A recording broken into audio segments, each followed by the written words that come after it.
We are very clear about it. చాలా స్పష్టంగా ఉన్నాం దాని మీద. ఈయన కొడితే మాకు ఓట్లు పోతాయి. ఇప్పుడు నేను అధికారులందరికీ చెప్తా ఉన్నాను, సార్ ఈయన అరెస్ట్ చేస్తే ఓట్లు పోతాయి. ఎందుకు ఓట్లు పోతాయి? ఎవరు వెనకేసుకొస్తారు వీళ్ళని? నేనైతే వెనకేసుకురాను, మా కూటమిలో ఉన్న నాయకులు ఎవరు వెనకేసుకురారు. ఒకళ్ళు వెనకేసుకొస్తే సరిదిద్దుతాం. అంతేకాని నిస్సహాయంగా పవన్ కళ్యాణ్ బిడ్డలు బాగానే ఉంటారు, వాళ్ళు నాన్న రక్షించుకోగలరు. ఒక సగటు మనిషి, సగటు క్లర్క్, సగటు క్లాస్ 4 ఎంప్లాయ్, వాళ్ళని కదా సంరక్షించాల్సింది మనం. విఐపి ట్రీట్మెంట్ ఆగాలి ఇక్కడ, సగటు కామన్ మ్యాన్ ట్రీట్మెంట్ పెరగాలి. అది తిరుమలలో కావచ్చు, సగటు జీవితంలో కావచ్చు. ఇలా కాకుండా కూర్చోబెట్టి పోలీస్ 6 నెలల హనీమూన్ పీరియడ్ అయిపోయింది. హనీమూన్ పీరియడ్ అయిపోయింది అందరికీ, నాతో సహా.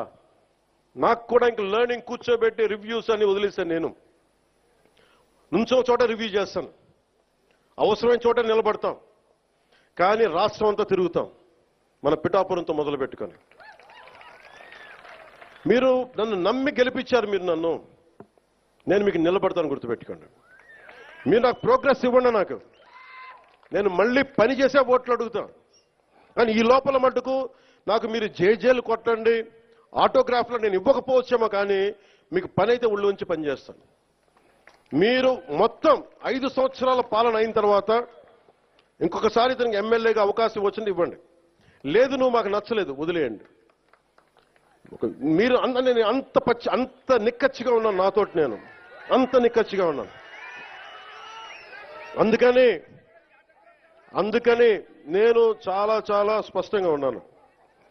15 ఏళ్ల తక్కువ కాకుండా అలయన్స్ ఉండాలని మనస్ఫూర్తిగా నేను ఆ శక్తిపీఠాన్ని ఆనేసి చెప్తా ఉన్నాను. కానీ అధికార యంత్రాంగం నాకు మీ సహకారం కావాలి. నేను గవర్నమెంట్ ఎంప్లాయ్ కొడుకునే, లేట్ గవర్నమెంట్ ఎంప్లాయ్ కొడుకుని. నేను కష్టాలు నాకు తెలుసు. జీతాలు రాకపోతే స్కూల్లో నుంచి బయటికి పంపించేసిన సంఘటనలు కూడా ఉన్నాయి, నాకు అవి తెలుసు. నాకు కరెక్ట్గా కూర్చోబెట్టి 1వ తారీఖు జీతాలు రావు, 7కో 8కో వస్తే స్కూల్ నుంచి పంపించేసేవాళ్ళు నన్ను. అవి కూడా చాలా సందర్భాలు జరిగినాయి. నా కష్టాలు తెలియదని చెప్పకండి ఎవరు, నా కష్టాలు తెలుసు. అందుకే నిన్న ఎందుకు తగ్గి మాట్లాడతానంటే కష్టాలు తెలిసిన వాడిని కాబట్టి. నాకు అధికారం అలంకారం కాదు, అధికారం బాధ్యత నాకు. కానీ నాకు పిఠాపురం బాగుండాలి.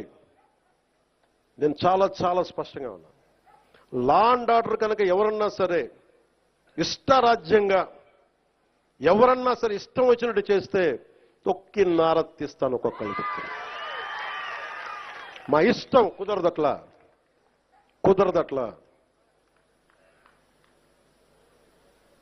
ఇది చాలా జాగ్రత్తగా ఉండాలి. ఇది నేను తెగించి వచ్చాను రాజకీయాల్లో, గుర్తుపెట్టుకోండి.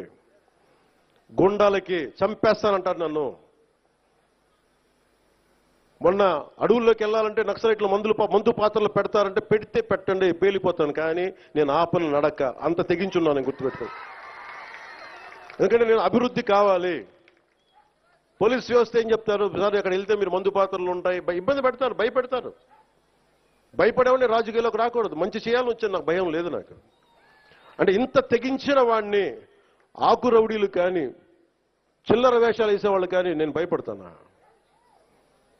అందుకని చాలా జాగ్రత్తగా ఆలోచించి అందరూ దయచేసి మసలండి. ఎందుకంటే నేను తెగించానంటే మటుకు ఇంకెవరు తెగించరు, అంత పిచ్చగా తెగిస్తాను నేను. ఎందుకంటే నేను నిన్న ఎందుకు క్షమాపణ చెప్పాలి? ఎందుకు క్షమాపణ చెప్పాలి? నేను బాధ్యత అడిగాను, మీ ఓట్లు అడిగాను నేను. తిరుమల డైరెక్ట్గా నాకు సంబంధం లేకపోవచ్చు, కానీ నేను దాంట్లో భాగస్వామ్యం. ప్రభుత్వంలో మీరు నారా చంద్రబాబు గారు గెలవకపోయినా, నేను గెలవకపోయినా, 164 మంది ఎమ్మెల్యేలు గెలవకపోయినా టీటీడీ బోర్డు ఎక్కడి నుంచి వస్తుంది? చైర్మన్ ఎలా నియమితం అవుతాడు? ఆయన ఈఓ ఎలా నియమితం అవుతారు? ఈఓ ఎలా నియమితులు అవుతారు? మేము గెలిస్తేనే మీరు, అది ఎక్కడి నుంచి వచ్చింది మా గెలుపు? మీరిస్తే. అందుకు మీకు నేను క్షమాపణలు చెప్పాను. నేను కోరుకునేది ఒకటే, ఎప్పుడో చెయ్యని తప్పుకి, జపాన్ లాంటి దేశంలో ప్రధానమంత్రి ఆయన పుట్టక ముందు జరిగిన తప్పుకి ఆయన పార్లమెంట్లో క్షమాపణలు చెప్పారు.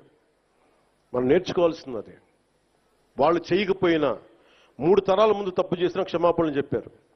నేను ఈ రోజున అడుగుతుంది, టీటీడీ బోర్డు పాలక మండలి చైర్మన్ గారు కానీ, సభ్యులు కానీ, ఈఓ కానీ, ఏఈఓ కానీ, మీరు ప్రెస్ మీట్ పెట్టి క్షమాపణలు చెప్పండి. నేను క్షమాపణలు చెప్పినప్పుడు మీకు క్షమాపణలు చెప్పడానికి నామోషి ఏంటి? బాధ్యత తీసుకోండి, బాధ్యత తీసుకోవాలి. ఇది చాలా బాధ కలిగించేది. మా సంబంధం లేదంటే ఎట్లా? నా తప్పు కాదంటే రాజు 7 చేపలు కదలా, మరి ఎవరు చేస్తారు ఇది? నాకేం సరదా నాకు క్షమాపణలు చెప్పడం?